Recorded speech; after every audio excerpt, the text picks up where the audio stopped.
నమస్తే, welcome to SMB kitchen. ఈరోజు మన రెసిపీ పులావ్.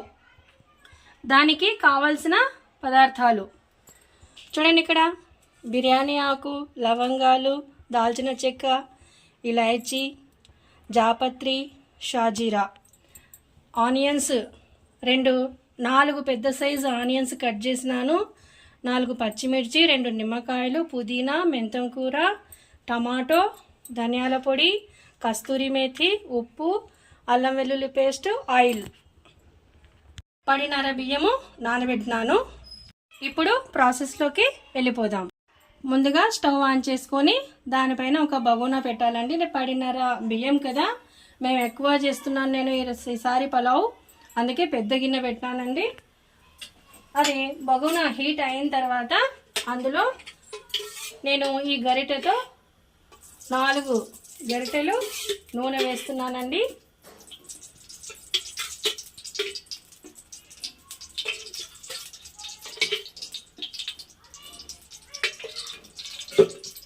నూనె హీట్ అవ్వాలండి.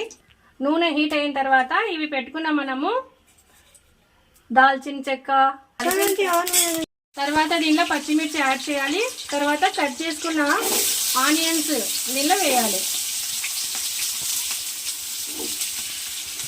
ఆనియన్స్ వేసి దీన్ని బాగా కలపాలి. ఇవి బ్రౌన్ కలర్లోకి రావాలండి. బ్రౌన్ కలర్లోకి వచ్చింది. ఇప్పుడు మనము అల్లం వెల్లుల్లి పేస్ట్ వేయాలండి. 2 ఈ సైజు చిన్న గిన్నెలు వేయాలి అల్లం వెల్లుల్లి పేస్ట్. నేను ఉప్పు అయితే పిడికెడు ఉప్పు, పడికి పిడికెడు వేస్తానండి. తర్వాత ఇది వచ్చేసి కస్తూరి మేథి వేస్తున్నాను. తర్వాత పుదీనా, టమాటో, మెంతం కూర ఇవన్నీ వేసి కలపాలి.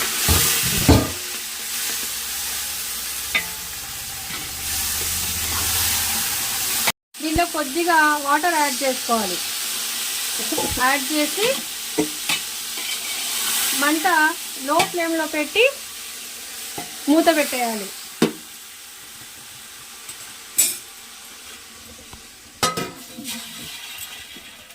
1 మినిట్ మూత పెట్టేయాలి. మిశ్రమాన్ని బాగా వేపాలండి. కొంచెము మెత్తబడాలన్నమాట టమాటా. 1 మినిట్ తర్వాత మూత తీయాలి.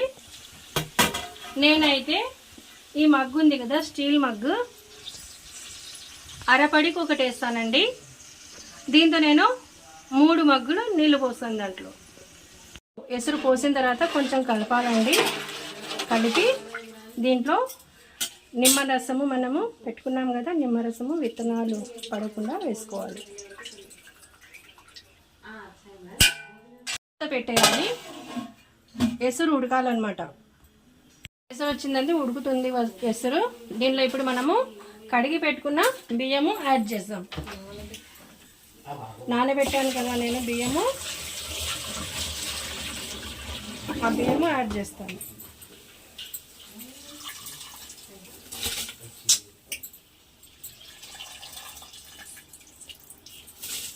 వేసిన తర్వాత ఒకసారి కలపాలి. కలిపి మంట హై ఫ్లేమ్లో పెట్టాలండి. చూడండి, మూత పెట్టాలి. మూత తీసిన తర్వాత ఒకసారి కలపాలి. అడుగు నుంచి కలపాలండి. బాగా కలిపిన తర్వాత దీనిపైన కొంచెము ధనియాల పొడి వేయాలండి. కొద్దిగా ఇదిగోండి, ఇట్లా ధనియాల పొడి వేసి మంట లో ఫ్లేమ్లో, కొంచెం లో ఫ్లేమ్లో పెట్టి దీనిపైన మనము కాటన్ క్లాత్ ప్లేట్ కవర్ చేసేసి పెట్టేసాము. బరువు పెడుతున్నానండి. మంట కొంచెమే లో ఫ్లేమ్లో ఉండాలి. ఇట్లా ఒక 3 మినిట్స్ తర్వాత మనము ఓపెన్ చేసి చూద్దాం. చూడండి, మళ్ళీ మనం ఏం చేయాలి, దీన్ని మళ్ళీ కలపాలండి. ఇదిగోండి, మళ్ళీ కింది నుంచి కలపాలి ఒకసారి.